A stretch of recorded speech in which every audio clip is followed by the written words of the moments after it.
Здравствуйте, это радио Крым Реалии. Напомню, что сейчас нас можно слушать на средних волнах на частоте 648 АМ на территории практически всего Крыма от Симферополя до Керчи и от Бахчисарая до Джанкоя и Красноперекопска. И сегодня, в этот день, я хочу представить нашего гостя. С нами Рифат Чубаров, глава Меджлиса крымско-татарского народа, народный депутат Украины нескольких созывов. Здравствуйте, Рифат Абдурахманович. Добрый день. Хотелось бы сегодня, вот в эти первые дни Нового года, с вами подвести итоги 2019 года, да, и рассказать крымчанам о том, чего им стоит ожидать в 2020 году.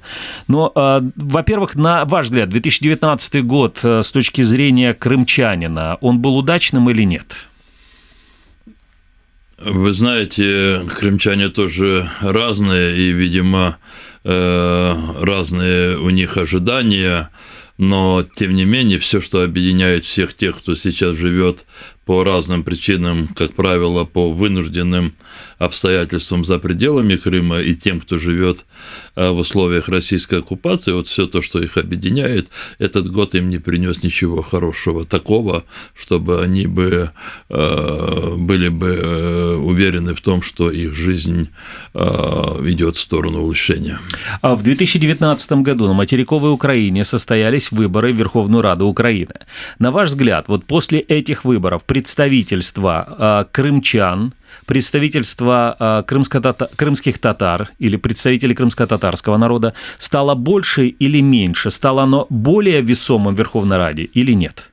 То, что касается представительства крымско-татар, то оно количеством отношений стало больше, было двое, теперь нас трое народных депутатов, но с точки зрения как бы заметности вот этого представительства, и не только крымско-татарского, а вот крымского, как вы сказали, представительства, ситуация совершенно обратная тому, что было в предыдущих созывах, поскольку есть монофракция, и монофракция, она не только, в общем-то, но монополизирует всю вот деятельность Верховной Рады Украины, но она как бы делает незаметной вот, собственно, крымское направление, поскольку для нее, для монофракции, это направление не есть главным. А вы делаете такой вывод, потому что вы общались с представителями этой фракции, или делаете такой вывод по тем действиям или бездействию, может быть, этой фракции? Ну, и потому, и поэтому, да, и по действию, и бездействию. Есть очень много было поводов для того, чтобы отследить, в общем-то, ну, суть политики монофракции по отношению к Крыму. В том числе там же есть и люди, которые ранее жили в Крыму, да, вот монофракции, или наоборот, или те, кто там ранее работал, ну, скажем, период премьерства покойного Джарты, там еще тому подобное. Я не вижу такого чуткого реагирования на все процессы, которые происходят в Крыму или вокруг Крыма, ну, скажем, в ходе международных переговоров, в частности, на нормандской встрече. Может быть, это не проблема, может быть, нет депутатов, да, которые вот в большинстве из Крыма или связаны с Крымом, или чтобы они представляли сейчас и постоянно говорили о Крыме. Может быть, это больше проблема сейчас исполнительной власти. Может быть, туда стоит направить исполнительные тоже, видите, в нашем государстве исполнительная и законодательная, она же одновременно и высшая представительная власть, они, в общем-то, имеют свои ниши и очень четко как бы реагируют на поведение друг друга, да. Исполнительная власть всегда более чувствительна к поведению парламента, поскольку у нас и парламент по отношению к правительству имеет больший вес. Если правительство меньше уделяет внимания Крыму, но вы знаете, что произошла реформа высших исполнительных структур, теперь нет министерства по оккупированным территориям и вынужденным переселенцам в составе иного, большего такого министерства. Насколько я знаю, до сих пор еще не функционирует полноценно управление по оккупированному Крыму и городу Севастополю. Это говорит о том, что это направление для премьер-министра еще не выделено как одно из, я не говорю приоритетных, одно из важных. А на ваш взгляд, у вас сейчас, вот у вас, как Рифата Чубарова, как у главы Меджлиса крымско-татарского народа, и у депутатов, которые теперь уже 2 депутата, хотя и раньше, в принципе, да, было тоже 2 депутата, 3 депутата, да, члены Меджлиса, я имею в виду, да? 2 члена Меджлиса. Один делегат Хурултая, Рустем Умеров, один делегатом Хурултая. Вот, фактически осталось, как было 2 члена Меджлиса, да, так и есть сейчас в нынешнем составе парламента 2 члена Меджлиса, тоже депутаты Верховной Рады Украины. Но, да, дело в том, что они относятся сейчас не к большинству, да, не к правящей коалиции, а к оппозиции. Поэтому мой такой вопрос. Какие у вас сейчас есть рычаги для того, чтобы влиять на принятие решений в Верховной Раде Украины и в правительстве Украины? Ну, в первую очередь, конечно же, касается Крыма. Но я скажу, что этих рычагов недостаточно, поскольку это сегодняшнее поведение Верховной Рады, когда монофракция в первую очередь рассматривает те вопросы, которые, по ее представлению, относятся к наиболее важным. Наверное, и вы, и ваши зрители, слушатели не раз, наверное, видели выступления депутатов оппозиционных фракций, которые жалуются на то, что их законопроекты не рассматриваются даже на уровне комитетов, не говоря о том, что они не выносятся на заседание Верховной Рады. Поэтому, конечно, быть членом провластной фракции – это одни возможности, быть членом оппозиционной фракции – это другие, меньшие возможности. Хорошо. Тогда есть еще один момент. Значит, что сейчас вот с таким институтом государственной власти, если можно его назвать, да, вот уполномоченный при президенте Украины по делам крымско-татарского народа. Осенью народный депутат Украины Мустафа Джемилев говорил, что он рекомендовал вас назначить президенту нынешнему Украины Владимиру Зеленскому на эту должность уполномоченного. Есть какая-то реакция на такое предложение? Ну, смотрите, это было предложение нашего лидера Мустафы Джемилева. Мы со своей стороны, я не знаю даже, как оно рассматривается, мне не совсем, может быть, и корректно как бы отслеживать это его предложение, поскольку там речь шла о моей кандидатуре, но, насколько я себе сегодня представляю, речь не идет, в планах офиса президента нет восстановления такой структуры, но в то же время я хочу сказать, что мы работаем с офисом президента Украины в части взаимодействия с Меджлисом крымско-татарского народа. Я исхожу из того, что в ближайшее время мы примем конкретное решение по, скажем так, конкретизации вот этого взаимодействия. Я напомню нашим радиослушателям и зрителям, что это радио «Крым Реалии». Нас можно слушать ежедневно, 24 часа в сутки на территории практически всего Крыма, за исключением южного берега, на средних волнах на частоте 648 АМ.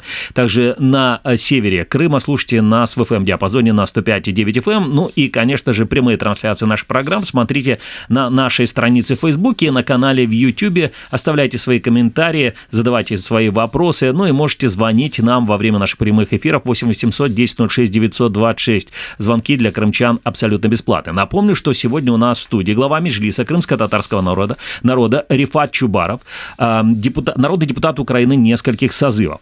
Рифат Абдурахманович, еще такой вопрос. Вот если сейчас говорить, я не хотел говорить про историю, но тем не менее, потому что уже вот 2020 год де-факто это будет 6-й год российской оккупации Крыма. Да. А то, что вот сейчас происходит на территории Крыма, вот если вы бы вот с этими знаниями, которые бы у вас есть сейчас, в 2020 году, оказались бы в 2014 году, вы бы действовали так же или что-то бы поменяли в своих действиях? Мне представляется, мы в марте 2014 года вели себя таким образом, как может вести общество большие группы людей, которые максимально пытаются использовать ненасильственные формы, но сопротивление. В данном случае мы, крымские татары, абсолютно из первых дней открыто, публично заявили о своем неприятии такого вторжения и такого поведения России, направленного на отторжение Крыма. И иное поведение – это означает о том, что могли ли мы оказывать иную форму сопротивления. И мог бы я себя повести другим образом? Наверное, мог бы. И сегодня я могу сказать, и мы рассматривали иные формы нашего поведения в случае, если бы специальные институты государства повели бы себя таким образом, как их обязывал закон. Проще говоря, если бы армия выполняла бы свои обязанности и вооруженные части Украины оказывали бы отпор российским оккупантам, разумеется, поведение очень многих людей, и особенно крымстатар, оно могло бы быть другим. Понятно.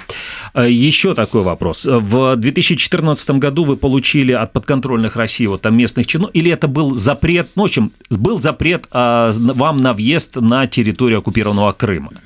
А этот запрет, насколько я понимаю, был на 5 лет, и в 2019 году истек срок этого запрета. Вы будете пытаться въехать в Крым?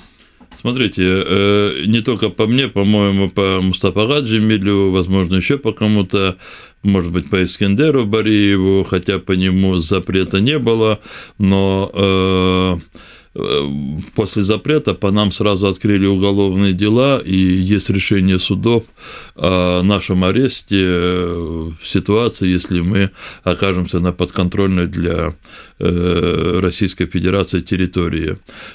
Соответственно, они предприняли действия в рамках международных правоохранительных организаций, в частности, Интерпола.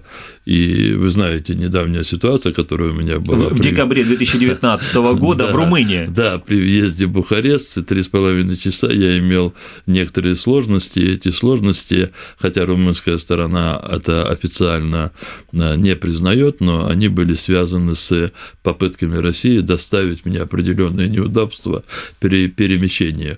Проще говоря, у меня сейчас в Российской Федерации и в оккупированном Крыму действует решение Симферопольского суда о моем заочном аресте. Угу. А вы, вот если говорить о каком-то, ну, можно, наверное, все-таки говорить о правовом каком-то решении данного вопроса, ну, теоретически хотя бы. Вот вы или ваши адвокаты, может быть, пытались обжаловать такое решение в российских судах или нет? Или вы принципиально как бы не занимаетесь такими вещами с российским государством? Нет, я не пытался обжаловать такое решение. Во-первых, это решение состоялось без моего ведома. В один прекрасный день по домашнему адресу в Киеве я получил пакет документов, где есть как бы повестка с моим приглашением, с приглашением меня на суд. Там есть уже документы, говорящие о действиях некоего адвоката, которого они же назначили в моем процессе. Этот адвокат формально, конечно, требовал о том, что такое решение о моем аресте не принималось, но, разумеется, все было проштамповано так, как у них было затеяно. Поэтому это решение... Ну, и потом, знаете, все процессы с нашими соотечественниками, с гражданами Украины в Автономной Республике Крым показывают о том, что суды оккупационные с точки зрения ожидания справедливого решения – это иллюзия. И все вот наши политзаключенные, их родственники, их адвокаты, они участвуют и настаивают на судах для того, чтобы показать несправедливость этих обвинений, абсурдность и иметь возможность подавать в Европейский суд по правам человека. А вы имеете в виду, чтобы эти суды были открытыми, да? Вот, то есть даже если эти суды происходят на территории оккупированной, чтобы эти... В России суды не состязательные, они принимают... Дело даже не в состязательности, они могут быть иллюзорно состязательные. В России суды всегда принимают те решения, которые перед ними ставятся спецслужбами. В нашем случае, вот в крымском случае, крымско-татарских случаях, это ФСБ. Угу. Напомню еще раз нашим радиослушателям, зрителям, Рифат Чубаров, глава Меджлиса крымско-татарского народа, народный депутат Украины нескольких созывов, в студии радио «Крым Реалии». И сегодня мы говорим, вот находясь на таком, знаете, на такой грани между 2019 и 2020 годах, мы говорим и про прошедший год, и вот про год 2020. Есть у меня еще один очень интересный момент, на который я сейчас, мне кажется, да, что меньше стало Крыма в общенациональных средствах массовой информации. Меньше стало упоминаний про Крым, если мы уберем просто-напросто. Это не экспертное мнение, я вот просто и наблюдаю, и смотрю, что И мне иногда кажется, что вот если бы, да, не было бы там задержания, например, да, арестов и каких-то судовых процессов, может быть, о Крыме бы вообще бы уже не помнили. На ваш взгляд, есть такое у вас тоже ощущение, что в Крыму стали меньше говорить, в Украине стали меньше говорить о Крыме? Да, у меня есть такое тоже не только ощущение, в общем-то, у вас абсолютно верное наблюдение, и это связано, опять же, с теми процессами, которые происходят внутри Украины и на международной арене с участием Украины в тех процессах, которые связаны с российской вооруженной агрессией, приоритет Донбасса, желание украинских властей, нежелание, может быть, приоритет украинских властей в решении тех вопросов, которые обществом чувствуются более болезненно, и меньше внимания Крыму, соответственно, таким же образом себя ведут украинские СМИ.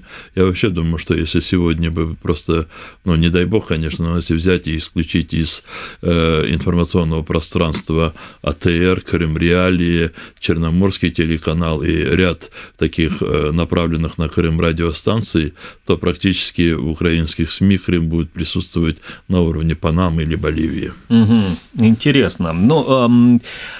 Хорошо, тогда есть еще у меня один вопрос к вам. Вот то, что сейчас, вот за эти 5 или, может быть, даже уже 6 лет, будет 6 лет в этом году с начала российской оккупации украинского полуострова Крым, то, что Крым не стал вот таким, знаете, моментом, как бы обязательным, может быть, для каждого украинца. Почему?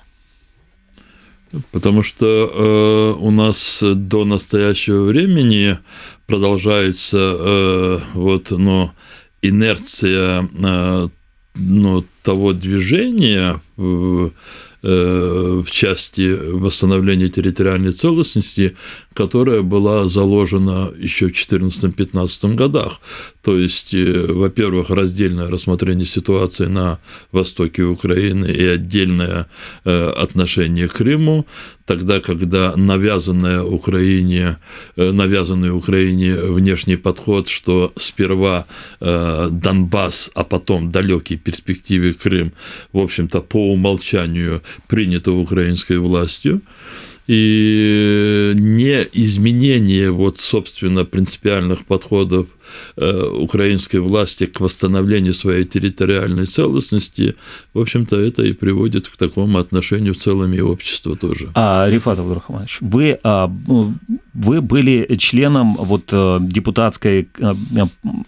депутатской фракции, да, в предыдущем составе. Провластной, да, и наверняка же не раз встречались и с тем же самым Петром Порошенко, предыдущим президентом Украины. Как он вам объяснял, почему разведены вот эти два момента, Донбасс и Крым? Почему украинская власть, и в частности президентом и Верховная Рада, пусть не этого, предыдущего созыва, почему не увязывали эти два вопроса? Разумеется, в наших встречах с предыдущим президентом Порошенко мы часто обсуждали эти подходы, и, разумеется, он говорил о своих и соображениях, и условностях, в которых он работал как президент Украины. Но дело не только в наших разговорах. В принципе, мы тоже все, и вы, и мы все жили внутри всех тех процессов, которые происходили в Украине, начиная с момента, собственно, вторжения российских войск в Крым. И мы с вами понимаем о том, что качественная ситуация в 2014-2015 году, и не только внутри Украины, но и на международной арене, она отличалась. Мы были по-разному с нашими возможностями. И если то, что мы не могли, скажем, настаивать в 2014 или 2015 году, откуда и возникли, скажем, нормандская встреча, потом минские договоренности, то это не означает, что один раз, если мы пошли по какому-то вынужденному алгоритму, что мы обязаны всегда ему следовать, потому что эти алгоритмы нам были в большей мере заданы ситуацией того времени и интересами наших международных партнеров. А почему тогда это не поменялось в 17-м, 18-м, может быть, даже в начале 19-го года? Вот как раз этот вопрос, он, в общем-то, может быть в качестве упрека отнесен предыдущей власти. Я действительно в наших встречах я говорил о том, что ситуация, скажем, уже в 2016 году, она коренным образом отличалась от того, что было в 2014 или 2015 году, а 2017-2018 давал уже определенные, в общем-то, возможности для украинского государства. Взять хотя бы только лишь одну сферу военного строительства, да, состояние армии украинской, да, мы уже в 2017-2018 году имели боеспособную армию. Естественно, она один на один не была в состоянии, скажем, противостоять одной из масштабных международных военных сил, какой является российская армия, да, но мы уже могли защищать свою территорию, свою страну намного лучше, чем в 2014-2015 годах. Но уже этот параметр алгоритм был задан, и президент Порошенко из него не выходил, поскольку для этого надо было в какой-то мере, может быть, даже и ссориться со своими партнерами. Я могу процитировать даже то, что я сказал один раз фразу. Полгода, если мы выстоим в сложных отношениях с нашими партнерами, наши партнеры никуда не денутся, поскольку то, что мы перед ними ставим, это есть фундаментальные права каждого государства.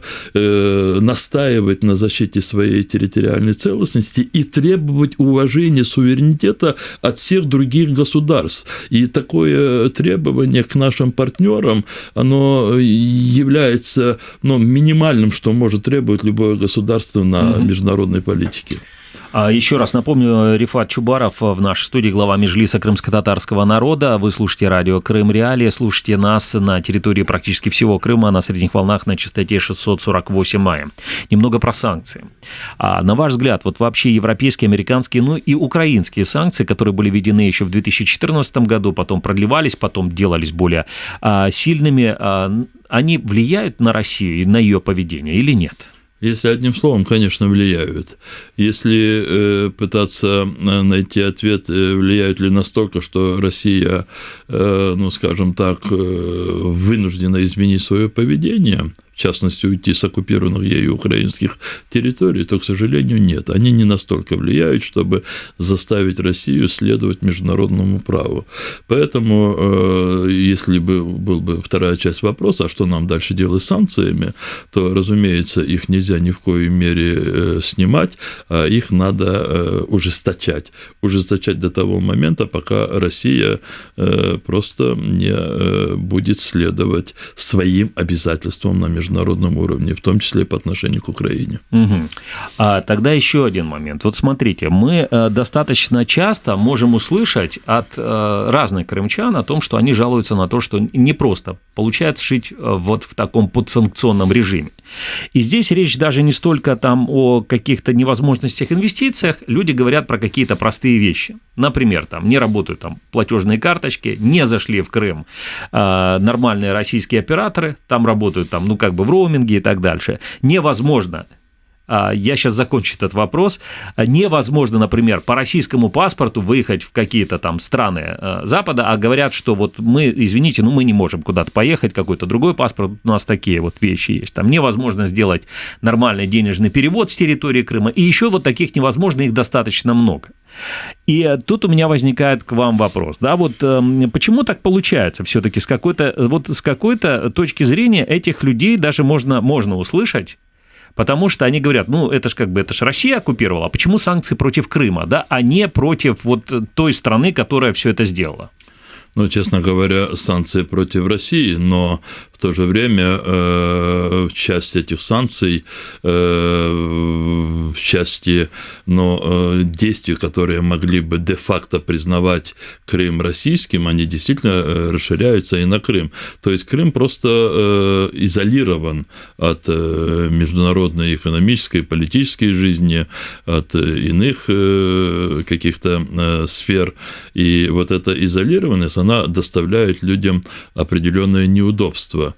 Но, знаете, я не хотел бы здесь просто переходить на демагогию, но я не хотел бы, чтобы это кто-то воспринимал как демагогию, но иногда параллели между событиями, которые происходили в истории, происходят сегодня, может быть, нам может помочь почувствовать, какие времена сейчас переживаем. Проще говоря, наверное, понятное стремление многих немцев в 1933, 1935, 1937 годах на завтрак иметь булочку с повидлом и с маслом, да, никак ими не могло, скажем так, проявиться в тех бомбардировках, которые ожидали Берлин в 1945 году и миллионов немецких жизней в результате войны Германии против всего практически мира и войны, которую начал Гитлер. И поэтому для того, чтобы сегодня избежать более печальных трагических событий, люди должны потерпеть неудобства. Речь ведь не идет об угрозе жизни, речь не идет о, каких-то опасностях над их близкими, речь идет о определенных неудобствах для конкретных людей. Всегда надо оглянуться, а как эти действия, которые тебе вызвали неудобства, отразились на других. Возможно, у тех других людей большие неудобства. Сотни людей, крымчан, сидят в тюрьмах, у них есть дети, у них есть семьи, матеря. Буквально вчера, вы знаете, состоялся суд первой Симферопольской четверки. Я просто мне всегда приходит на память два брата, Тимур и Узеир Абдулаевы. У них было по 17-13 лет. Вчера им апелляционный суд уменьшил наказание по полгода каждому.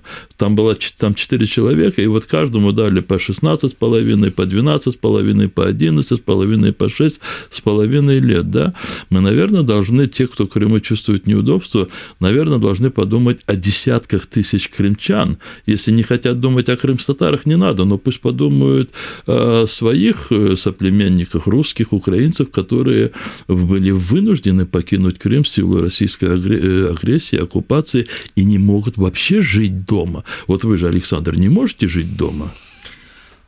Ответ принят. Еще один момент. Небезызвестный вам Петрас Ауштравичус, депутат Европейского парламента, знаете, да, такого, бывший вице-спикер Литовского Сейма, он у нас в эфире радио Крым Реалии в декабре рассказывал о том, что, по его мнению, лучшие санкции – это персональные санкции против высокопоставленных российских чиновников. А вы что думаете по этому поводу? Он абсолютно прав. Секторальные санкции, которые должны нанести ущерб чувствительной экономики России, они должны сопровождаться персональными санкциями и в первую очередь против близкого окружения Путина. Самого Путина уже никакими санкциями или никакими ожидающими его неприятностями уже, наверное, не изменить. Но его может, если не изменить, то смести, а может быть даже уничтожить его ближайшее окружение.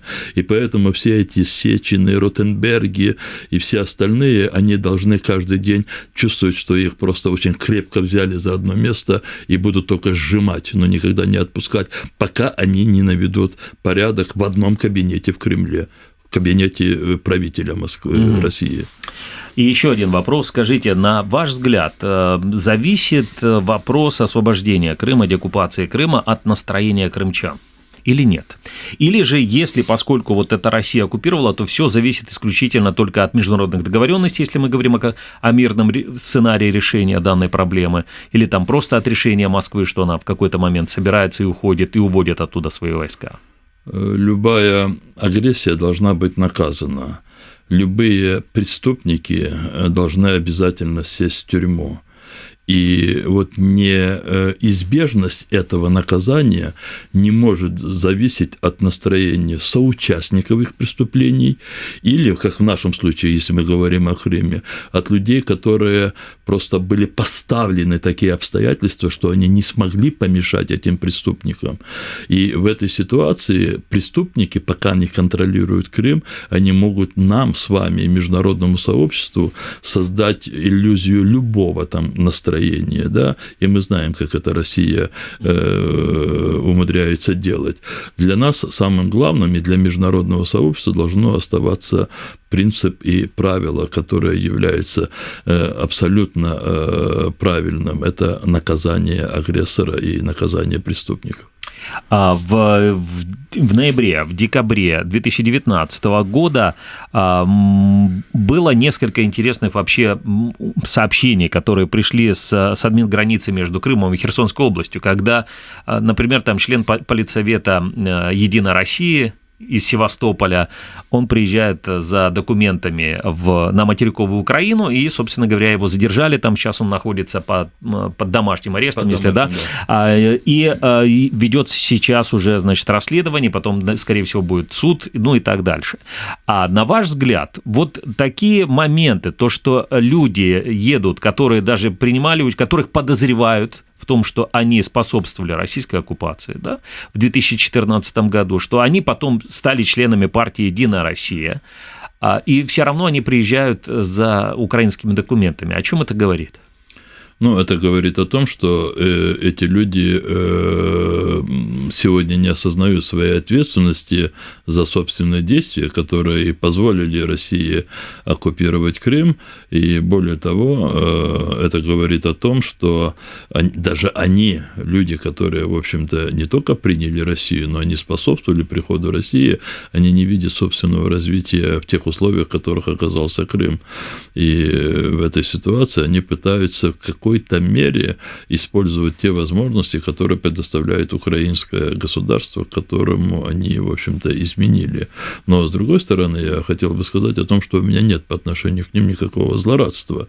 Особенно мы должны быть внимательны к миллионам жителей Крыма, которые, ну, в отличие от того, кого было задержано... Это да, Игорь Кучеряв, да? Да, они не содействовали усилению прихода оккупантов, но сегодня они втянуты в процессы, которые кто-то может быть назвать укреплением оккупации. Эти люди оказались в такой ситуации тогда, когда государство их не смогло, собственное государство не смогло их защитить. Поэтому к этим людям мы должны себя вести таким образом, чтобы у них не было каких-то, знаете, к нам вот ощущений угрозы от того, когда восстановится суверенитет Украины. Соответственно, мы должны принимать законы, потому что только лишь законы могут дать людям уверенность. Для кого-то это будет просто иллюстрация, для кого-то это будет, ну, я не знаю, может быть, не участие в выборах там на один срок, но основная масса людей, которая живет в Крыму и жила в Крыму до оккупации, я это всегда подчеркиваю, они, конечно, должны иметь возможность возвратиться в то правовое, да, вот, пространство, в котором они, те правовые условия, в котором они жили до момента российской оккупации. Другое дело, и мы об этом, может быть, должны все больше и больше говорить, все, кто поселился в Крыму с момента российского контроля и попытки аннексии Крыма, все, кто поселился в Крыму, они должны выехать из Крыма. Вы имеете в виду на момент после февраля 2014 года? Да, с момента оккупации. И тут у меня еще один вопрос, и, наверное, финальный для нашей сегодняшней беседы. А как вы вообще относитесь к тому, что крымчане приезжают за украинскими паспортами? Это позитивный момент за украинскими документами? Я считаю, что это позитивный момент, потому что они... Это же ведь некоторые говорят, я читаю, в общем-то, явных наших с вами, Александр, врагов, их немало в Крыму, особенно среди тех, кто переехал из Москвы или там из других территорий России на территорию Крыма. Они пытаются этих людей обвинять в том, что они погнались там за удобствами, там, что эти люди есть внутренней пятой колонной. Так, эти люди неустойчивы в своем выборе и своей верности по отношению к государству. Вчера они изменили Украине, сегодня они с таким же, может быть, с такой же легкостью они возвратятся к Украине. Но в любом случае то, что мы не делаем такого, знаете, различия в выделении, в выдаче паспортов заграничных для своих граждан, которые живут на материковой части территории в оккупированном Крыму, это является для нас большим плюсом, и это дает некоторую надежду к тем, кто живет в Крыму. Спасибо. Вот на такой ноте мы закончим нашу беседу. Рифат Абдурахманович Чубаров был гостем нашей студии, глава Меджлиса крымско-татарского народа, народный депутат Украины нескольких созывов. Это радио Крым Реалии. Программу провел Александр Янковский. Всего вам доброго. В эфире радио Крым Реалии. 105,9 FM. Слушай новости, ток-шоу, авторские проекты. Ведущие радио Крым Реалии информируют крымчан о самых важных событиях на полуострове и в мире. Радио Крым Реалии. Крымчане имеют право знать.